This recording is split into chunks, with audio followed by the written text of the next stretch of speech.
We are looking at the Bible's big story. And we found ourselves here in Exodus, where last Sunday we saw the people who had been in prison set free. The God who's leading them to a particular destination. In the Bible storybook it says, I will bring you to a new home, a special land God promised them, and I will look after you. I am with you. And the big surprise was the way that God led them and where God led them. God didn't take them by the shortest route. He actually took them by the longest route. And then he leads them into a cul-de-sac. A sea in front of them, a desert on one side, jagged rocks on the other, and a powerful enemy behind them who wants them back. All the way through our lives, we are told that God wants you back. He is not the only one who wants you back. There is an enemy who wants you back. And behind them, they have this powerful Egyptian enemy who wants them back, who regret what they have done. But God has a purpose bringing them into this cul-de-sac, a purpose for Pharaoh, a purpose for his people, and this is the controlling truth that shapes the whole story. It says this in chapter 14 in verse 4. It says, and I will harden Pharaoh's heart, and he will pursue them, and I will get glory over Pharaoh and his host, and Egyptians shall know that I am the Lord. And they did so. And there in the cul-de-sac, a leader steps up. Fear not. Stand firm and see the salvation of the Lord. And what we discover here is that they look in the front of them, as they look to the side of them, and they look to the behind to them. There seems to be nowhere to look. And Moses says there is always a place to look. Look up. Look to the God who holds you and loves you. There is only one way to look. Let me ask you, where are you looking for rescue? If you're looking within, or if you're looking to a change in circumstance, it's not going to save you. There is only one way to look for rescue. And God makes a way. And the people are not only set free, they discover that they are no longer a slave. And the ones who once oppressed them are gone. And as they cross to the other side, they've got a new song to sing. And it's a song with God at the center. The song, No Longer a Slave, I think it's by Shane Shane, says this: you split the sea so that I could walk right through it.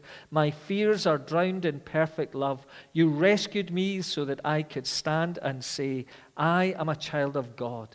I'm no longer a slave to fear.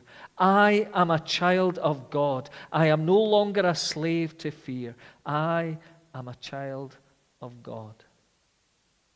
And here's the big picture that the Bible storybook helps us with. It says, from the beginning, God's children had been running from him and hiding. God knew that his children could never be happy without him. They couldn't get back to him by themselves. They were lost. They didn't know the way back to God. But God knew the way. And one day, he would show them. Now, I imagine that if you set out this week to read from Exodus chapter 16 to 40, I would imagine, and I'm not being unkind, that some started and didn't finish. Or some didn't start at all and just went, oh, I'm not doing that. Or some got to the end of it in 16 to 40 and you went, oh, my head's fried. I have no idea what that is about. And so what we're going to do this morning is that we're going to have 3 stops in this big section in Exodus. We're going to start with the chapter that we read, chapter 16, blessings and grumbling. We're then going to look at some verses in chapter 20 under the heading of 10 ways to be perfect. And then lastly, in chapter 33, a little glimpse of heaven. Blessing and grumbling, 10 ways to be perfect, and a little glimpse of heaven. And so chapter 16 begins with background noise. Are you familiar with that expression? It says there's a background noise in my life, there's a background noise at workplace, there's a background noise in my life. And here we discover that the background noise in the whole of the story of Exodus from chapter 16 all the way to the end of chapter 40 is grumbling and complaining. where the big issue has moved from the hardness of the heart of Pharaoh to the unbelief in the heart of God's people.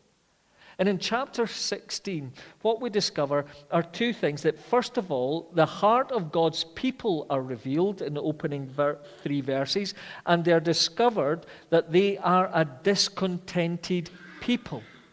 And the verses open, but they really say this: God, we wish you hadn't bothered to rescue us.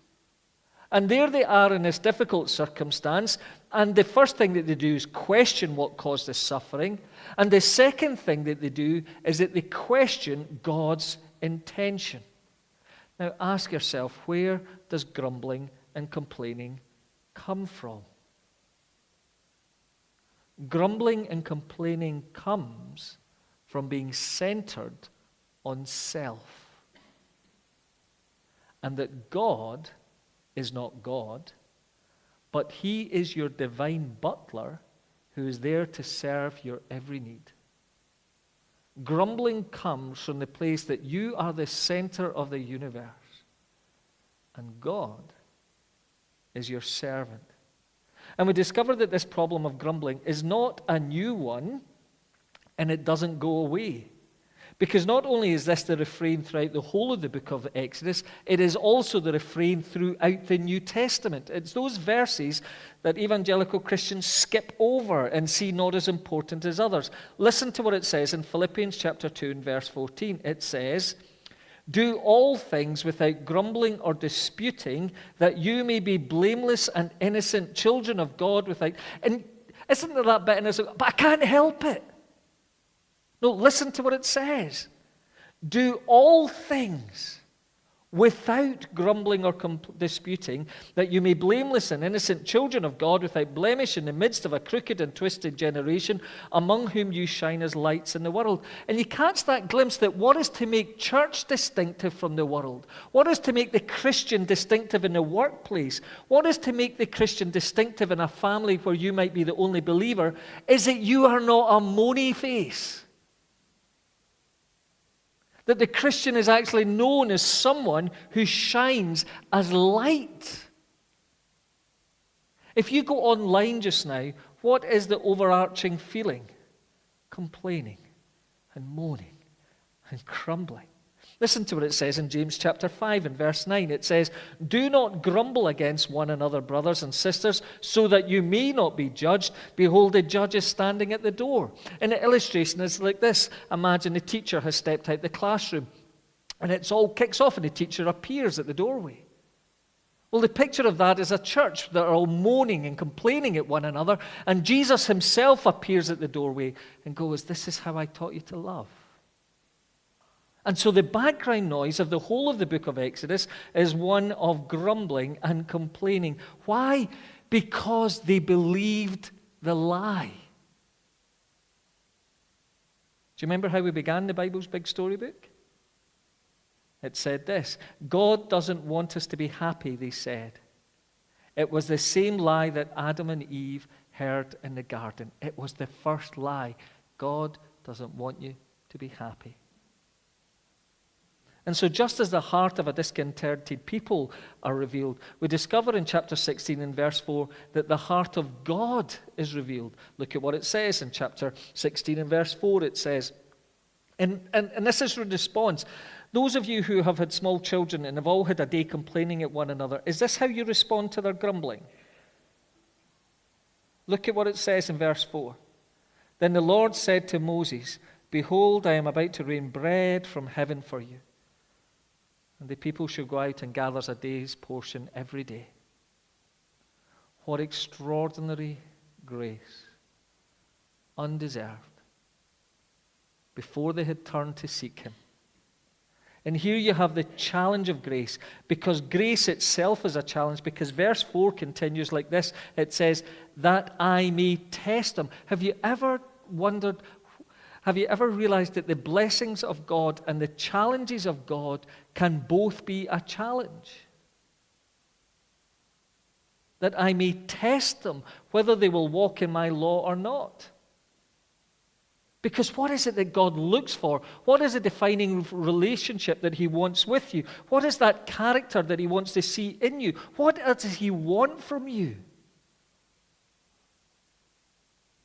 Think of the answer in your head. He wants your obedience. He wants you to trust him. When does he want you to trust him? He wants you to trust him when you've got plenty and there's manna from heaven. And he wants you to trust him when you've got nothing. And for some, it's the challenge to trust God when we have plenty because we think we are the self-made man or woman. And for some, it's the ability to trust God when we have nothing. But the purpose of grace is always the same. It is that we know that he is the Lord. What does trust really look like? Well, here in Exodus, we've got to discover that trust is that what God provides us is enough. What do we pray in the Lord's Prayer? Matthew 6 and verse 11. Give us this day our daily bread. Listen to it says in Matthew 6 and verse 34, in the Sermon of the Mount, that in some ways that equivalent of picture of what it means to live in the kingdom, it says this, therefore do not be anxious about tomorrow, for tomorrow will be anxious for itself. Sufficient for the day is its own trouble. I'm not sure I live like that. And in that I'm saying to God, I do not trust you to deal with my past, and I do not trust you to deal with tomorrow. What does disobedience look like? Disobedience is coming to God and say, I know better. And all the way through this chapter, when the people decide that they know better than God, what do they end up with? Maggots. When you look at your life and you make choices for your life that you know are in contradiction with what God has commanded, do you know what you will end up with? Maggots. It'll be sweet in the tongue and bitter in the stomach.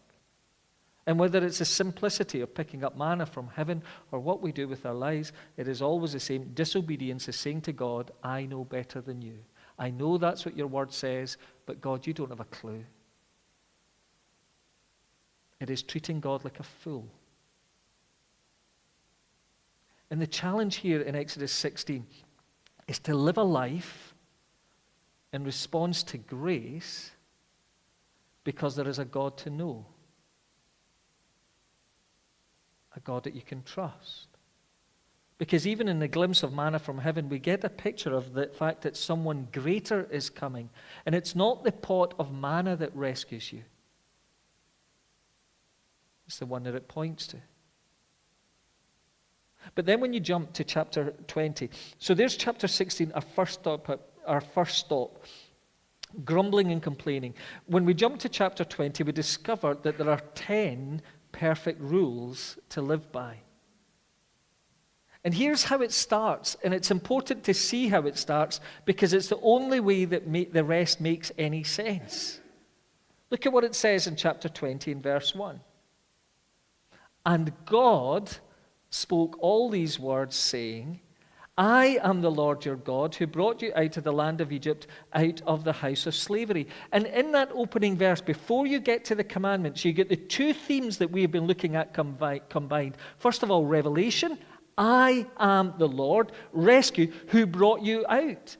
And the order of it matters. The timing of it matters. It is not that while they were in Egypt, God said, if you obey these 10 commandments, then I will rescue you. And only when you obey these commandments will I save you. What we discover is that God sets them free so that they can keep these commandments. And even though these are creation ordinances, they are written into our DNA. It wasn't keeping them that was going to set them free. They were set free so that they might be able to keep them. And in keeping them, here's the point, in keeping them, they knew and discovered what it was to be free. In the Garden of Eden, the devil offered sin and temptation and said, this is the only way you can be truly free. The opposite happens. It leads you into slavery. It holds you captive. Grace sets him free. And what is so beautiful here is the compassion of God that having set this people free, leading them to the promised land, he knows our hearts. Some of you who are older, did you ever think that we would be in a place, before David Steele ever brought his abortion document, that we would be in a place that in the civilized West, we would allow abortions at full term? Did you ever believe that we could? And just now, through both parliaments, are coming assisted dying, and we're saying it's going to be so lovely, it's going to be so beautiful, it's going to be so keen. Do you think for a moment that's how it's going to be?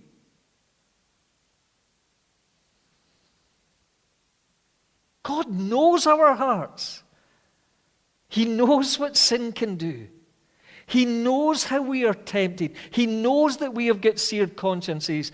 And he then opens his word and says, you shall love me with all your heart. Here's a new way to live. Here's the law of perfect freedom. Let me ask you, as you read through these, flick through the 10 Commandments, all right? Which one no longer matters?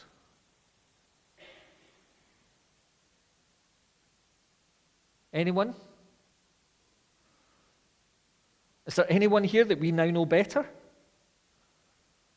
But what we discover is that each one of them is the law of perfect freedom. It is a new way to live. 10 perfect rules to live by. And when we come to the commandments, Ray Ortlund's got this really helpful thing. He says there are 4 things to remember when we look at the commandments of God. The first thing is revelation. The commandments are an insight into the character of God. You get a glimpse of what matters to God. For example, what kind of amazing person would say to us, you shall not steal? Only a just and a generous person who can be fully trusted, who would never rob us or defraud us, who would never lie or cheat, who would never hold out on us wrongly, who is not out for himself, who feels no need but overflowing kindness. The commandments tell us something about God. But what they also do is that they are a confrontation. They are an insight into our own character. Have you ever looked at some of these bottles that you get, and there's a sign on it that says, like, this is poisonous, do not drink. And you go, what kind of people need a sign that says don't drink? And have you ever seen those signs, and you've seen these kind of safety warnings, and you went, how stupid are we to need these? Maybe I'm the only one that's very judgmental. But you do, don't you? You look at it and go, oh my word, it's a special kind of stupid. What kind of people need to be told do not steal? Do not commit adultery. Do not murder. What does it say about the propensity of the human heart? That these are our temptations. And so it confronts us with who we are, what's inside of here. And so there's revelation, there's confrontation, but there's also instruction. Here is a new way to walk. The catechism, the larger catechism actually says here that with every sin that is forbidden, the contrary is commanded. You shall have no other God before me. You shall love me with all my heart, your heart. Revelation and confrontation, instruction, and lastly, promise. Listen to what it says, and it's picked up tonight in Hebrews. It says, for this is and from Jeremiah 31 and 34 says, for this is a covenant that I will make with the house of Israel after those days, declares the Lord. I will put my law within them, and I will write it on their hearts, and I will be their God, and they shall be my people. When you become a Christian, God changes your heart. So the things that were once sweet to you become sour, and the things that were once sour to you become sweet. But why does it matter? Because at its heart is relationship. Jesus says in John 14, verse 15, if you love me, you will feel fuzzy.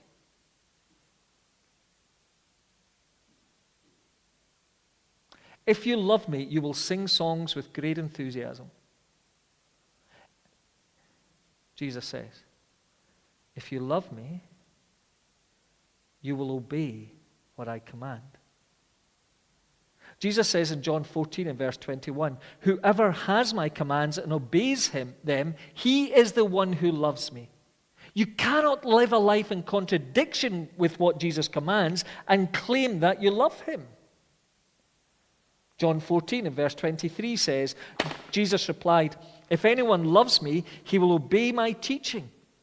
My Father will love him, and he will come to him and make our home with him. He who does not love me will not obey my teaching. Mark chapter 12 and verse 29 says, Jesus answered, the most important is this, hear, O Israel, love the Lord your God. The Lord your God is one. And you shall love the Lord your God with all your heart and with all your soul and with all your mind and with all your strength. And my problem is I have not loved God with all my heart, with all my soul and all my strength and all my mind. And this is what it exposes. When the law is introduced, when the commandments come, it actually exposes that we fall short. The parable of the Good Samaritan is great, isn't it? It tells you, be like the Good Samaritan. No, it doesn't. It's got nothing to do with that. The parable of the Good Samaritan is in a context where people are confident of their own righteousness, and Jesus introduces and tells this parable and says, love like this to expose our moral and spiritual bankruptcy. Jesus doesn't say, go and do likewise. He says, you cannot love like this. Hebrews chapter 7 and verse 19, verses we looked at last Sunday night, said, for the law made nothing perfect. And you've got this whole section that runs from 16 all the way through to chapter 40. This whole section to do with the ceremonial law, this whole section to do with the priesthood. And you think, what's that got anything to do with me? It's got everything to do with you. Because how do you get to draw near to God? The one relationship that you were made for, how do you get to draw near to him? Well, you need to read chapter 16 all the way to chapter 40, and then you need to read Hebrews 8. But here's the point. You've got all this ceremonial law. You've got all these priests one after another, but they would never save you. Being a better person never gets you to glory.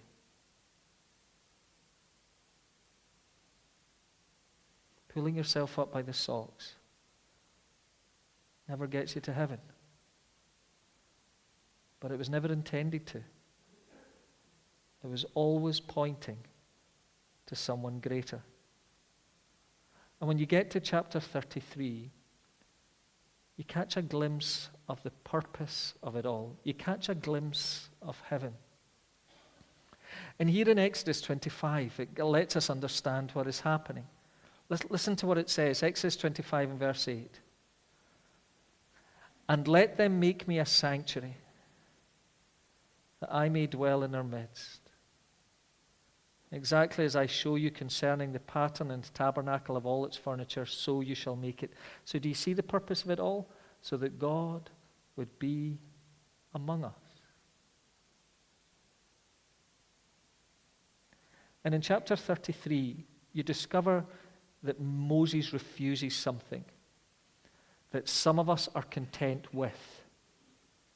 Let me say that again. Moses refuses something that some of us are content with. They want the blessing of God, but not his presence. Moses refuses the blessing of God unless he has the presence of God. And he comes to God in chapter 33 and says, God, without you, none of it matters. And the heart of Moses is revealed in chapter 33, where he comes and says, God, it's you that I want. It's you that makes us different. It's your presence that we need. And we're given a glimpse of heaven.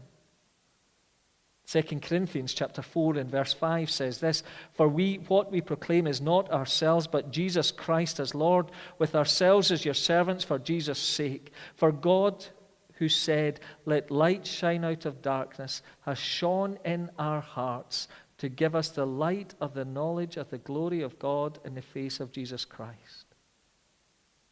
But it not only gives you a glimpse of heaven, it gives you a glimpse of the Christmas story, where people want its blessings, but not his presence. We want the sentimentality, but not the reality. The Christmas story is God's revelation. How was Jesus called in Matthew? Emmanuel, which means, I am with you. What have we just read in Exodus chapter 25? I am with you. And here comes God's rescue. But here is what makes him different, is that he is perfect in every way. He did what others could not do. Every commandment he kept. But here is what is so beautiful. He says, I am with you. What does the name Jesus mean? Anyone? What does the name Jesus mean? I can't hear you, Catherine. It means God saves. Emmanuel, I am with you. Jesus, God saves. Listen to what the Bible storybook says. Only one person could keep all the rules. And many years later, God would send him to stand in their place and be perfect for them. Because rules couldn't save them. Only God can. God, says Moses, if I don't have you, what's the point? I've got nothing. If I don't have your presence, the rules only mock me. With God, with Christ, everything changes. And yet there is that bit in us that says, he doesn't want me to be happy. Can I use the vernacular? Shut up. Look at what he's done. He has come down. He has reached out to those who could not reach up to him. He came perfect in every way